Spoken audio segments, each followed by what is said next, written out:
Day 1 पे मैं spawn हुआ था एक ऐसे आइलैंड में जहाँ पे एक पेड़ था, कुछ डर्ट थी और उसके अलावा चारों ओर सिर्फ पानी ही पानी था। मैंने फटाफट से वुड कलेक्ट की, अपने लिए बेसिक टूल्स बनाए और सैपलिंग को दोबारा से रिप्लांट कर दिया। उसके बाद मैंने पूरा एरिया क्लीन किया और मुझे जितने भी सीड मिले मैंने उनको रिप्लांट कर दिया ताकि मुझे फूड की कोई भी कमी ना हो। क्योंकि मेरा आइलैंड बहुत छोटा था इसलिए मैंने डर्ट इकट्ठा करके अपना जो आइलैंड है उसको बड़ा करना स्टार्ट कर दिया। उसके बाद मैंने अपने टूल्स को अपग्रेड किया स्टोर में और थोड़ी देर बाद मुझे कोल भी मिल चुका था। मैंने उसको भी कलेक्ट किया और थोड़ा सा और माइन करने के बाद मुझे आयरन मिल चुका था। काफी सारा आयरन था तो उसको मैंने स्मेल्ट करने रख दिया ताकि मैं फटाफट से अपने टूल्स को आयरन में अपग्रेड कर सकूं। आयरन की पिकैक्स बनाते ही मुझे कोल भी मिल चुका था। मैंने उसको कलेक्ट किया और ऊपर आके अपना जो आइलैंड है उसको मैंने लाइट अप करना स्टार्ट कर दिया। काम करते करते रात हो चुकी थी और मौसम भी खराब था और मुझे रियलाइज हुआ कि मैं यहाँ पे तो सो सकता ही नहीं क्योंकि मेरे पास बेड नहीं था। तो मैं नीचे वापस माइन में गया और अपना काम कंटिन्यू करा। माइनिंग करते करते सुबह हो चुकी थी और मेरे पास बहुत सारा कोल भी इकट्ठा हो चुका था। मैं बाहर आया, मैंने आसपास देखा बहुत सारा कैल्प था। मैंने कैल्प को तोड़ा और उसको मैंने फर्नेस में स्मेल्ट करने के लिए रख दिया और इतने में ही मेरा पेड़ भी ग्रो हो चुका था। मैंने उसको कट किया, दोबारा से रिप्लांट किया और मैं निकल गया एक्सप्लोर करने। थोड़ी देर एक्सप्लोर करने के बाद मुझे एक अंडर वाटर र्यून मिला जिसमें एक चेस्ट थी। मैंने सोचा कि मैं उसको लूटूंगा लेकिन आसपास बहुत सारे ड्राउन थे और मैं उनका खाना बिल्कुल भी नहीं बनना चाहता था।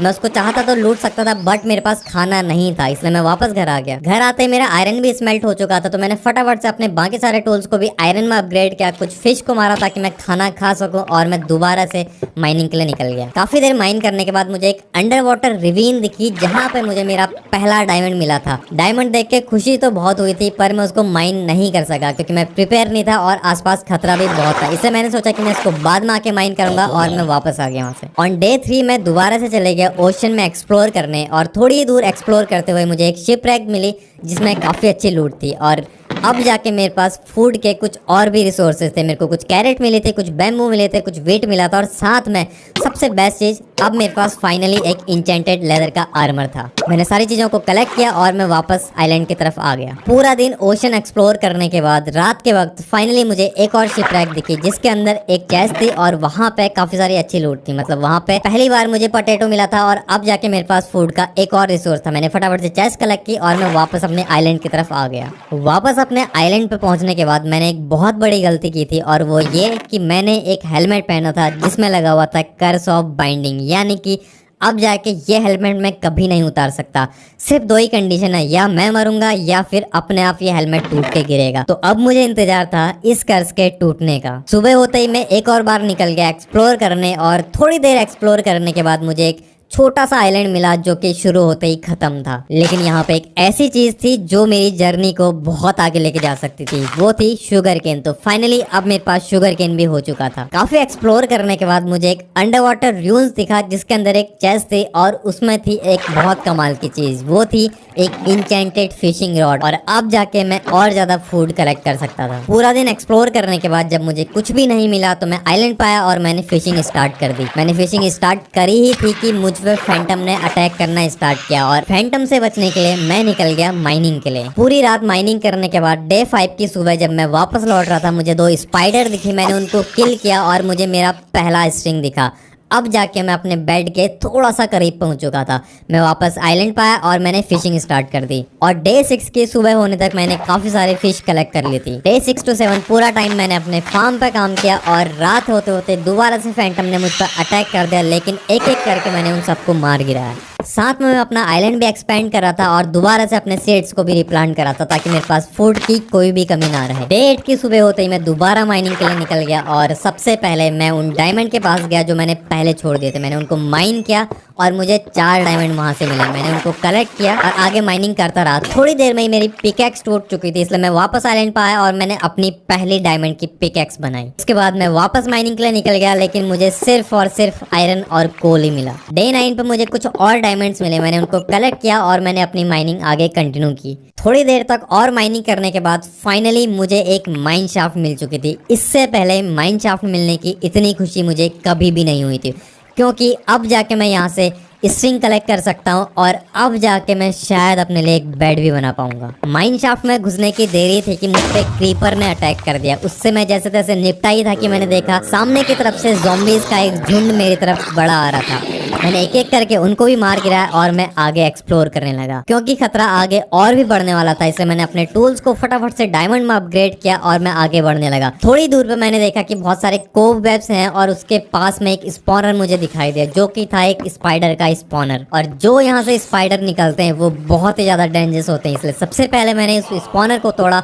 वहाँ पे बहुत सारी कोब वेब्स, मैंने उसको कलेक्ट किया और अब जाके फाइनली मेरे पास बेड बनाने के लिए वूल इकट्ठा हो चुका था। स्ट्रिंग कलेक्ट करने के बाद मैं फटाफट से वापस आइलैंड पे गया। वहां जाते जाते रात हो चुकी थी। वहां पे कुछ स्पाइडर थे, मैंने उनको मारा और उसके बाद से फाइनली अपने लिए बेड बना के मैं सो गया। क्योंकि मेरे पास अब बेड हो चुका था, अब जरूरत थी मुझे एक सुंदर सा घर बनाने की। इसलिए डे 10 से लेके डे 12 तक मैं पूरी जोरों शोरों से तैयारियों में लग गया घर के लिए सामान इकट्ठा करने में। मैंने काफी सारे सैपलिंग्स लगाए थे और जैसे ही वो ग्रो हो रहे थे उनको कट करने के बाद दोबारा से मैं रिप्लांट कर रहा था और साथ में ही अपना जो फार्म है मैं उन पर भी काम कंटिन्यू कर रहा था। और इसी तरह ये 3 दिन पूरी तरह घर की तैयारियों में निकल गए। डे 13 की सुबह से मैंने अपने घर का काम स्टार्ट कर दिया था और उस दिन मैंने अपने घर की पहली नींव रखी। तो मैं कुछ डिफरेंट सा घर बनाने वाला था, इसलिए इस घर को बनाने में मुझे लगे पूरे 7 दिन। और वो 7 दिन अब आप लोग एंजॉय करिए इस टाइम लैप्स के साथ में।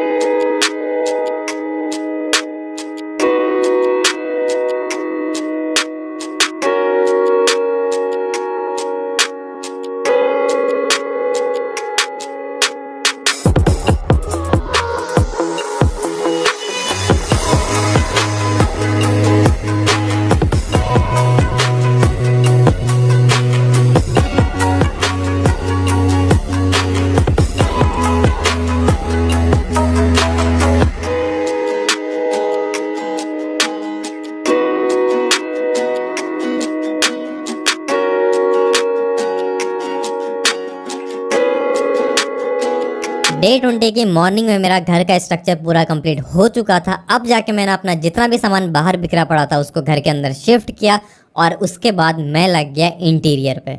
अब अगर घर इतना सुंदर बना था तो घर के बाहर का एरिया भी सुंदर बनाना था, इसलिए पूरे 2 दिन लग के मैंने अपने फार्म को बनाया और साथ में अपने लिए एक फ्रेश न्यू जंगल बनाया जहाँ पर मैं अपने ट्री को प्लांट कर सकता था, क्योंकि यहाँ पे इस आइलैंड में ट्रीज का बहुत इंपॉर्टेंट रोल है।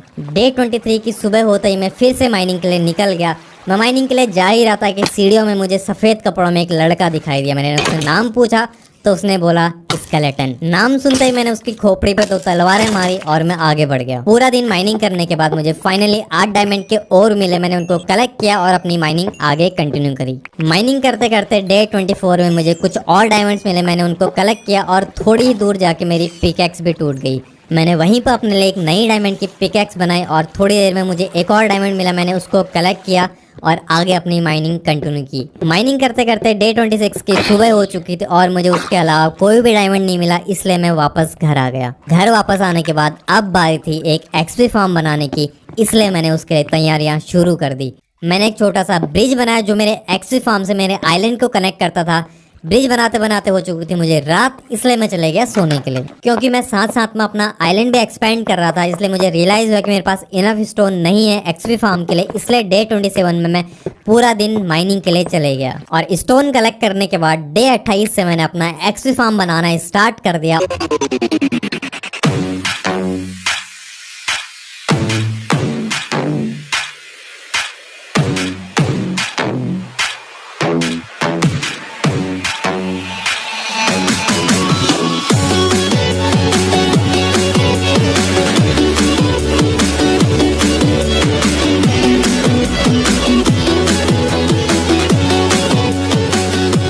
और पूरे 2 दिन बाद मेरा एक्सपी फार्म बन के एकदम रेडी हो चुका था। डे 30 की सुबह हो चुकी थी और अब बारी थी अपने लिए एक नेदर पोर्टल बनाने की, इसलिए मैं गया माइन में ऑब्सीडियन कलेक्ट करने। लेकिन जैसे ही मैं अपनी माइन में पहुंचा मैंने सामना किया एक बहुत बड़ी हिंसा का। मैंने देखा कि मेरे सामने क्रीपर और स्केलेटन्स में लड़ाई हो रही है और थोड़ी देर में इस लड़ाई का रिजल्ट ये निकला कि दोनों गुटों में से कोई भी नहीं बचा। माइन के अंदर जैसे तैसे जान बचा के मैं ऑब्सीडियन तक पहुंचा और मैंने ऑब्सीडियन कलेक्ट करना स्टार्ट किया। मैंने कलेक्ट करना स्टार्ट किया ही था कि मुझे सामने से ज़ॉम्बी आता हुआ दिखाई दिया और वहां पे उससे मेरी फिर से लड़ाई हो गई। यहाँ पे ऑब्सीडियन माइन करना इतना आसान नहीं था क्योंकि आसपास से बहुत सारे मॉब्स मुझ पर अटैक कर रहे थे। जैसे तैसे अपनी जान बचा के मैंने 18 ऑब्सीडियन कलेक्ट किए और मैं वापस आइलैंड के लिए निकल गया क्योंकि अब जाना था मुझे नेदर। इसलिए डे 31 की सुबह सबसे पहले मैंने अपने लिए बनाए गोल्डन कैरेट्स। उसके अलावा मेरे पास जितना भी डायमंड था उससे मैंने अपने लिए बनाए आर्मर और सबसे इम्पोर्टेंट गोल्ड का एक आर्मर, तो मैंने वो बनाया और मैं निकल गया पोर्टल बनाने के लिए। डे 32 की सुबह पूरी तैयारियों के साथ में मैं एंटर होता हूँ नेदर के अंदर में और वहाँ जाके मैंने देखा कि जो मेरा नेदर पोर्टल है वो एक बहुत ही बेकार जगह में है। वहाँ पर आसपास कुछ भी नहीं है और जहाँ तक नज़र आ रही सिर्फ और सिर्फ मुझे लावा नज़र आ रहा था। तो पूरा एरिया बंद था, इसलिए मैंने अपने लिए एक टनल बनानी स्टार्ट की और थोड़ी देर में मुझे एक ओपन एरिया मिल गया। मैं जैसे ही वहाँ पर पहुँचा वैसे ही मुझ पे एक हॉगलिन ने अटैक कर दिया। मैं हॉगलिन से बच ही रहा था कि उसी टाइम पे एक घास ने भी मुझ पर अटैक कर दिया और मैं ऑलमोस्ट मरने ही वाला था। जैसे तैसे जान छुड़ा के मैं आगे गया और वहाँ पे एक क्रिम्सन फॉरेस्ट था, इसलिए वहाँ पे बचना बहुत मुश्किल था क्योंकि वहाँ पे कभी भी मुझ पे दोबारा से हॉगलिन का अटैक हो सकता था। मुझे अपने आसपास ब्लेजेस की आवाज़ सुनाई दे रही थी, इसलिए मुझे पता था कि आसपास पक्का कोई फोर्ट्रेस है, बट मुझे कहीं भी दिखाई नहीं दे रही थी। मैंने आसपास माइन करना स्टार्ट किया और मेरी इतनी लकी किस्मत इससे पहले कभी भी नहीं हुई। मुझे जैसे ही मैंने थोड़ा सा माइन किया मुझे एक एंशिएंट डेब्री मिला, बट किस्मत साथ में ही मेरी ख़राब भी थी क्योंकि मैं अपने लिए साथ में यहाँ पर कोई डायमंड की पिकैक्स नहीं लाया था, इसलिए वो एंशिएंट डेब्री में भी माइन नहीं कर सकता था। ब्लेजेस की आवाज़ सुन के मैं काफ़ी देर तक आसपास ढूंढता रहा लेकिन मुझे फोर्ट्रेस कहीं भी नहीं दिखाई दिए। उसी दौरान मुझ पर बहुत सारे अटैक हुए लेकिन जैसे तैसे मैंने अपनी जान बचाई और बहुत सारे मैंने हॉगलिन्स को भी वहाँ पर किल किया। काफ़ी देर तक आसपास भटकने के बाद फाइनली मुझे मेरी फोर्ट्रेस दिख गई थी और ये फोर्ट्रेस एक बरीड फोर्ट्रेस थी, यानी कि पूरी की पूरी ढकी हुई। मैं फोर्ट्रेस के अंदर घूम ही रहा था कि तभी अचानक से एक ब्लेज ने मुझ पर अटैक कर दिया। जैसे तैसे मैंने उसको मारा और उसके बाद से पहले ही ब्लेज ने मुझे एक ब्लेज रॉड दे दी। मैंने उसको कलेक्ट किया और उसी टाइम पर मैंने देखा कि एक विदर स्केलेटन मेरी तरफ बढ़ रहा है, लेकिन तभी अचानक से एक फरिश्ता पिगलिन वहां से आया और अपनी गोल्डन स्वॉर्ड से उसने उस विदर स्केलेटन को मार गिराया। आगे जाके मैंने एक और प्लेस को मारा और मैं फोर्ट्रेस एक्सप्लोर करने लगा। मैंने काफी देर तक फोर्ट्रेस एक्सप्लोर की लेकिन मुझे वहां पे ना ही नेदर वॉर्ड दिखाई दिया और ना ही कोई चेस्ट दिखाई दी। मुझे एक स्पॉनर दिखाई दिया, इसलिए मैं वहां पे गया और मैंने ब्लेजेस को मारना स्टार्ट कर दिया। काफी देर तक ब्लेज को मारने के बाद मेरे पास 14 ब्लेज रॉड हो चुकी थी। मैंने उनको कलेक्ट किया और डे 35 पर मैं ओवरवर्ल्ड में वापस आ गया।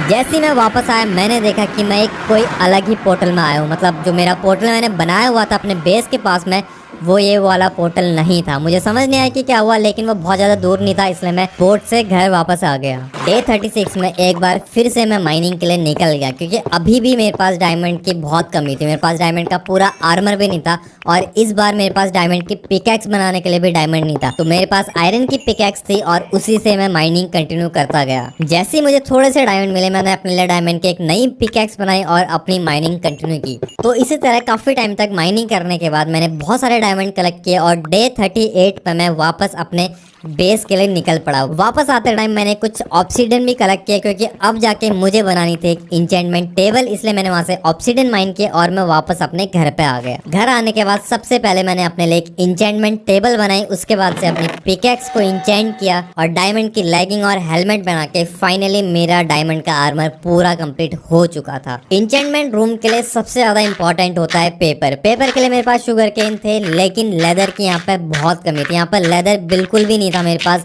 अब जाके मैंने अपने लिए एक मॉब एरिया बनाया ताकि मुझे ये होप थी कि शायद वहाँ पे कुछ काव वगैरह स्पॉन हो सके, उनको मार के मैं लेदर इकट्ठा कर सकूं और अपने लिए इंचेंटमेंट रूम बना सकूं।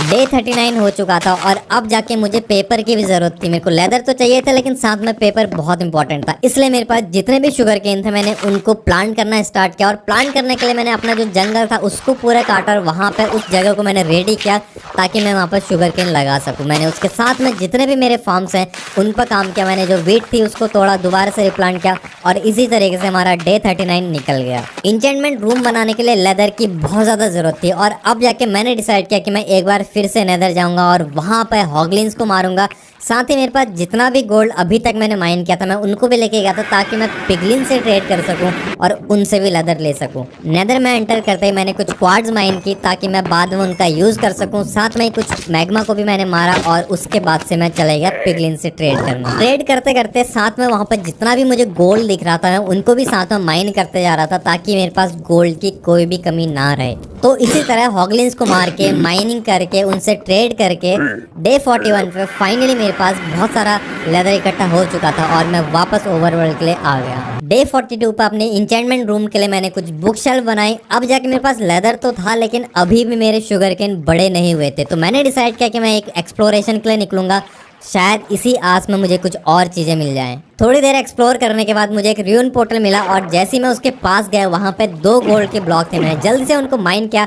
साथ में एक चेस्ट भी थी और उस चेस्ट में कुछ एपिक लूट थी। पहली बार मुझे इस वर्ल्ड में इंचेंटेड गोल्डन एप्पल मिला था जो मेरे आगे बहुत काम आ सकता है क्योंकि ये है हार्डकोर और यहाँ पे जान कभी भी जा सकती है। इसलिए मैंने उनको कलेक्ट किया और मैं वापस अपने बेस की तरफ आ गया क्योंकि मेरे पास जितने भी शुगर केन थे मैं उनको दोबारा से रिप्लांट करने रख रहा था ताकि वो एक बार में जल्दी से ग्रो हो जाए। इसलिए डे 43 पे एक बार मैं फिर से एक्सप्लोर करने के लिए निकल गया। थोड़ी देर एक्सप्लोर करने के बाद मुझे एक अंडर वाटर र्यून मिली। मैंने वहां से चेस्ट कलेक्ट की और मैं आगे और एक्सप्लोर करने लगा। थोड़ी देर में एक और मेरे को अंडर वाटर र्यून मिला, वहां से भी कुछ चेस्ट में लूट थी, वो मैंने कलेक्ट की और मैं आगे और एक्सप्लोर करने लगा। थोड़ा और आगे जाने पर मुझे एक शिपरैक दिखाई दी लेकिन जब तक मैं वहां पहुंचा तब तक रात हो चुकी थी। इसलिए मैंने डिसाइड किया कि आज रात मैं यहीं स्टे करूंगा और जैसी मॉर्निंग हुई मैंने वहां से लूट कलेक्ट की और मैं वापस घर के लिए निकल गया। घर पहुंचने के बाद अपने शुगर केन को मैंने दोबारा से रिप्लांट किया और उसके बाद से कुछ बुक शेल्फ जो भी बन सकते थे मैंने बनाई और अपनी बो को इंचेंट किया और एक बार मैं फिर से दोबारा नेदर के लिए निकल गया। नेदर पहुंचते ही जो भी मेरे पास गोल्ड था उससे मैंने एक बार फिर से ट्रेड करना स्टार्ट कर दिया और साथ में वहां जितने भी मुझे हॉगलिन्स दिखाई दे रहे थे अपनी बो की मदद से मैं उनको भी मारते जा रहा था ताकि ज्यादा से ज्यादा मेरे पास लेदर इकट्ठा हो सके। डे 45 पे एक अच्छी ट्रेड के साथ मैं वापस घर आ रहा था और साथ में वहां पे जो भी ब्लॉक्स है मैं उनको लेके आ रहा था ताकि घर आने के बाद मैं अपना घर को और सुंदर बना सकूं। घर पहुंचने के बाद नेदर और बेसॉल्ट से मैंने अपने घर के सामने एक रास्ता बनाया। उसके बाद जो भी मैं नेदर से चीजें लाया था उससे मैंने अपने घर को सजाना स्टार्ट किया।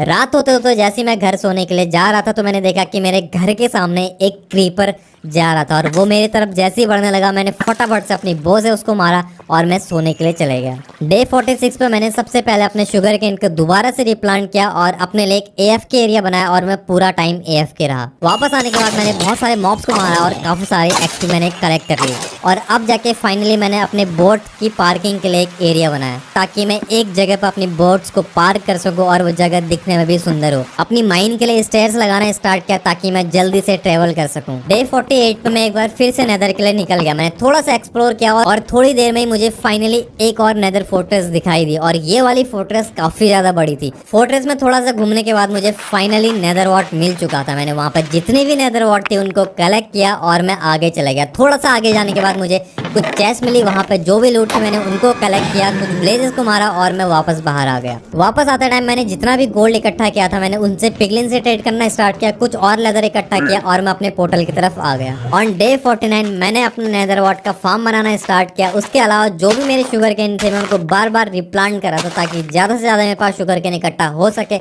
और मैं अपनी लाइब्रेरी कंप्लीट कर सकूं। उसके अलावा जितने भी मेरे फार्म थे मैं उन पर भी काम कर रहा था और उनको दोबारा से रिप्लांट करते जा रहा था। डे 49 की पूरी रात में सोया नहीं और मैं वेट करते रहा अपने शुगर केन के बड़े होने का। डे 50 क्योंकि ये मेरा आखिरी दिन था इसलिए मैंने अपनी विंडो से सनराइज को एंजॉय किया। उसके बाद मैं निकल गया शुगर केन इकट्ठा करने। शुगर केन कलेक्ट करने के बाद मैंने अपने रिमेनिंग बुक शेल्फ बनाए और अपने आर्मर को इंचेंट करना स्टार्ट किया। थोड़े से आर्मर इंचेंट करने के बाद मेरी एक्सपी कम हो गई थी इसलिए मैं एक बार दोबारा से एक्सपी कलेक्ट करने AFK चले गया। एक्सपी फार्म से काफी सारे मॉब्स को किल करने के बाद जब मैं वापस आ रहा था तो मैंने देखा कि जो मैंने एक एरिया बनाया था जहाँ पर मैं चाहता था कि काव वगैरह स्पॉन हो, वहाँ पे काव तो नहीं कुछ मॉब स्पॉन हुए थे। इसलिए मैंने थोड़ी देर तक उनसे लड़ाई करी और मैं वापस अपने आइटम्स को इंचेंट करने लग गया। फाइनली अपना पूरा आर्मर इंचेंट करने के बाद डे 50 खत्म होने को था और इस तरह मैंने सरवाइव कर लिए थे पूरे 50 दिन हार्डकोर में एक छोटे से आइलैंड में, जहाँ पे जब मैं स्पॉन हुआ था मुझे लग रहा था कि यहाँ पे रहना शायद इतना आसान नहीं होगा, लेकिन अब मैं बहुत स्ट्रांग हो चुका था। तो इस तरह ये भयानक 50 दिन सरवाइव करने के बाद मैं आज आपके सामने हूँ पूरे इंचेंटेड डायमंड आर्मर के साथ, और साथ में ही अनलिमिटेड फूड रिसोर्सेज के साथ में। आगे की इस जर्नी को देखने के लिए अगर आप लोगों ने मेरा चैनल सब्सक्राइब नहीं किया है तो चैनल को सब्सक्राइब कर लेना। मिलते हैं आप लोगों से नेक्स्ट एपिसोड में, तब तक के लिए बाय बाय।